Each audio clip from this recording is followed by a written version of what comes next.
Science methodology evolution అండి. ప్రత్యేకంగా రూపొందించబడిన ప్రక్రియలు, పరికరాలతో బోధనాభ్యసన కార్యక్రమంలో నిమగ్నమైన అభ్యాసకుని సాధనాన్ని మనం మాపనం చేయడమే మదింపు అంటాము.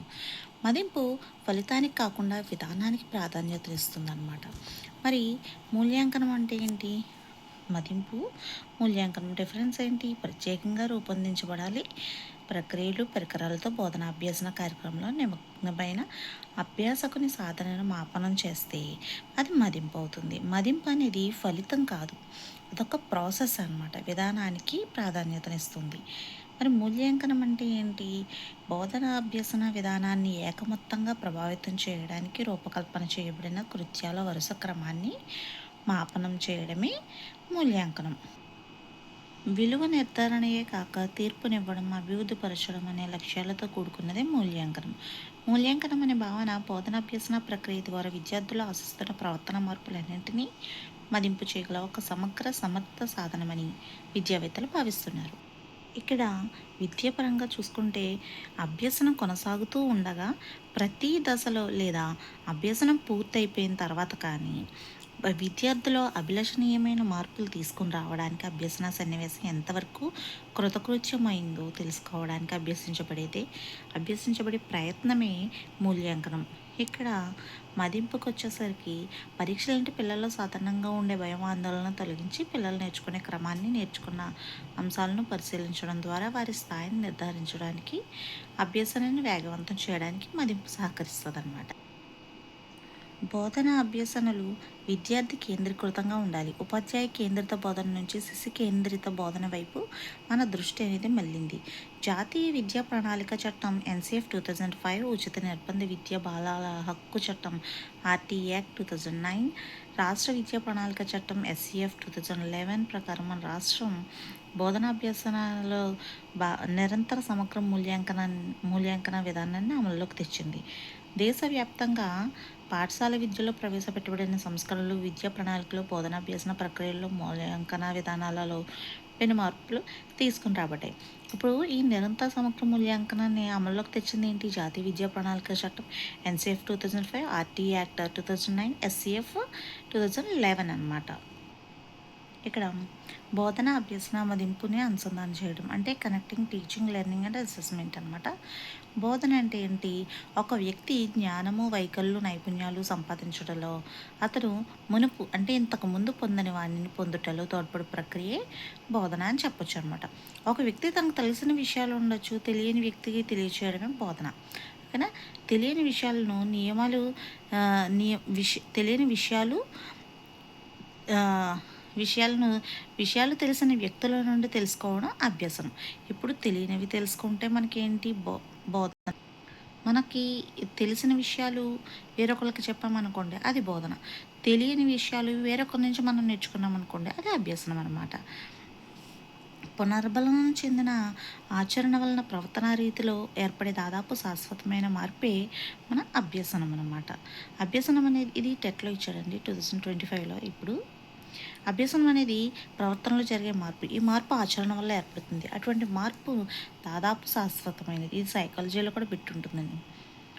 అంత్య ప్రవర్తనకు, ప్రవేశ ప్రవర్తనకు మధ్య ఉండే భేదాన్ని ప్రవర్తన మార్పు అంటారనమాట. ఈ ప్రవర్తన మార్పు అభ్యసనం వలన వచ్చింది. అంత్య ప్రవర్తన, ప్రవేశ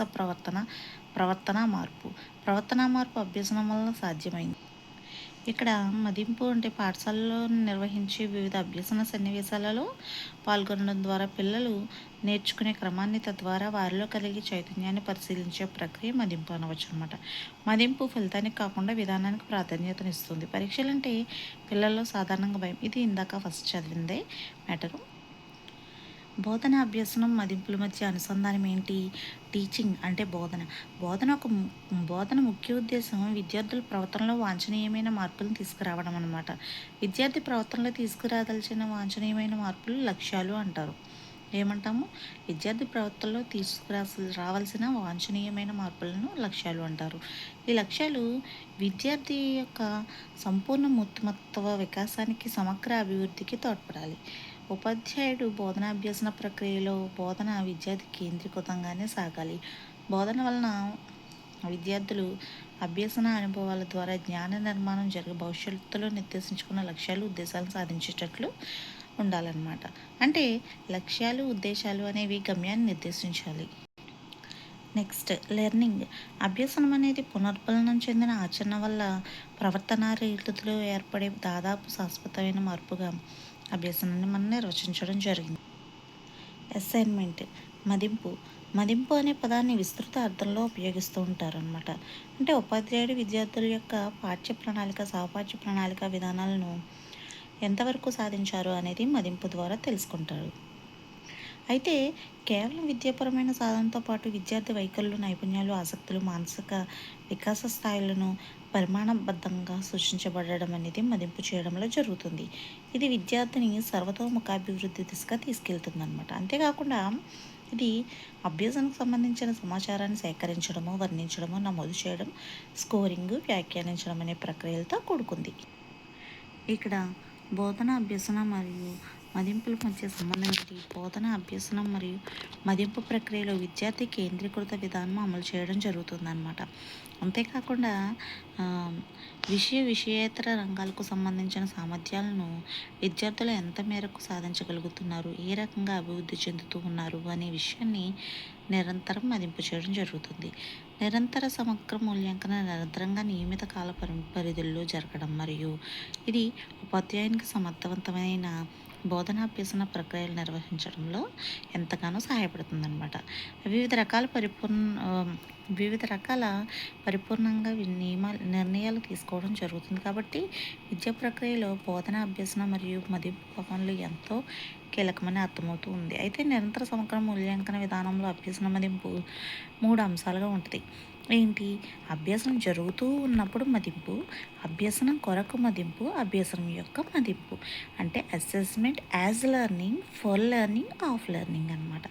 assessment as learning, assessment for learning, assessment of learning.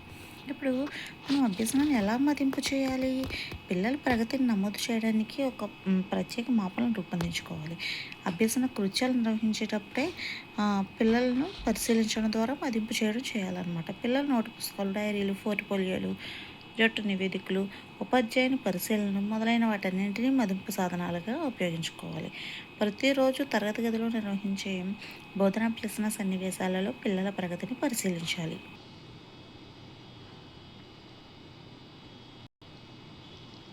మదింపు విధానాలు. నిర్మాణాత్మక తరగతి గదులలో పిల్లలు జ్ఞాన నిర్మాణం చేసుకునే అనేక సందర్భాలను వివిధ రకాలైన మదింపు సాధనాలు విధానాలు లేదా పద్ధతులు ఉపయోగించి ఉపాధ్యాయుడు పరిశీలించడానికి వీలు కలుగుతుంది. పిల్లలతో మౌఖికంగా మాట్లాడించడం, గ్రూపుల్లో చర్చింపచేయడం, ప్రదర్శింపచేయడం మొదలైన సందర్భాలన్నీ పిల్లలు తాము పరిశీలించబడుతున్నామని వారికి తెలియకుండానే పరిశీలించడానికి మదింపు చేయడానికి వీలు కలుగుతుంది అనమాట. దీనికోసం వివిధ రకాలైన మదింపు విధానాలు అవసరం. ఏంటవి? జట్టు మదింపు, తోటి పిల్లలతో మదింపు, స్వీయ మదింపు.